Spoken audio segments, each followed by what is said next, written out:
And the coronavirus pandemic is prompting members of Congress to offer bills that would incentivize bringing the supply chains for U.S. medical and medical devices that are heavily impacted by China back to America. Here's One America's John Hines.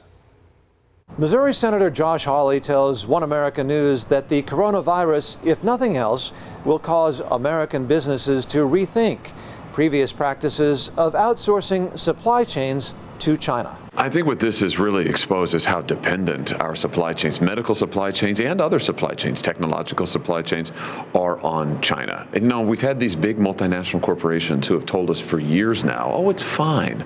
The labor in China is cheap. It'll be good for America. Well, it hasn't been good. It hasn't been good for America, says Hawley, because of lost jobs, but now also because of potential shortfalls in antibiotics, because much of the supply chain for such pharmaceuticals comes from China.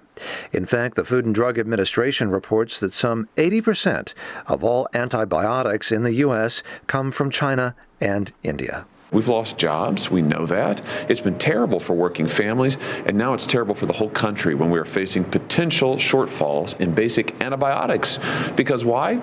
They're made in China. So I think we have got to take steps right now to bring back those supply chains. Made in China, says Hawley, who has authored legislation to allow the FDA to accurately measure and assess the vulnerability of our medical supply chains so that public health officials and Congress can take the necessary action to protect access to vital medical products shipped to the United States, which could include the required onshoring of the manufacture of these critical medical devices and pharmaceuticals. And it's not just pharmas, it's devices too. It's masks, it's pharmaceutical devices we use in hospitals.